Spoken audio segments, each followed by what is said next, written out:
Il y a des choses que tu cherches trop vite et qui vont te tuer, alors que Dieu veut te donner la même chose d'une autre manière. Dieu a dit à David que c'est toi qui seras roi après Saül. David a reçu l'onction.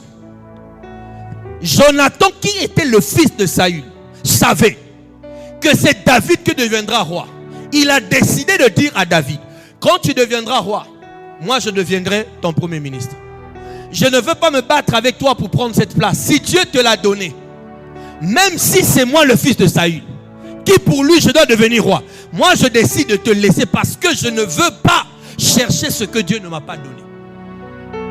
Écoutez bien, Saül meurt, ses fils meurent, il ne reste que ses petits-fils. Lorsque Saül meurt, on enterre.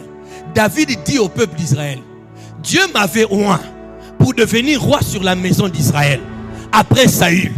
Me voici, je suis proche de chez vous. Il y a un général d'armée qui décide que David ne sera pas roi. Il va prendre un des fils de Saül appelé Ishbosheth. Il dit: c'est toi qui vas devenir roi. Ishbosheth, l'idiot, accepte. Ce que Dieu ne lui a pas donné, il accepte. Écoutez la suite. Ishbosheth, pour vouloir chercher ce que Dieu ne lui a pas donné, il va mourir. Quand ces hommes prennent la tête d'Ishbosheth, ils l'emmènent à David. David leur dit: ne pensez pas que le fait que vous m'avez emmené cette tête, que je veux vous laisser en vie. Je ne vous ai pas envoyé.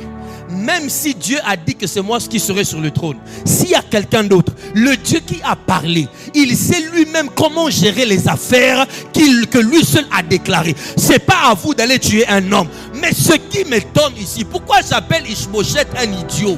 Parce que souvenez-vous, dans le chapitre 9, lorsque David est devenu roi, il a dit: y a-t-il quelqu'un d'autre de la maison de Saül ici, afin que je puisse l'élever? C'est-à-dire, David cherchait les fils de Saül. Si Ishbosheth n'avait pas été tué, il devait être dans le palais royal avec Mephibosheth.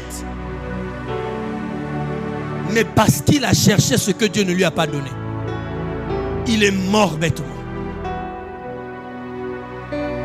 Et le fils de Saül, appelé Mephibosheth, qui n'a pas voulu gérer ces choses, quand David est devenu roi, c'est lui qui s'asseyait à la table du roi. Il y a des choses que tu cherches trop vite et qui vont te tuer, alors que Dieu veut te donner la même chose d'une autre manière.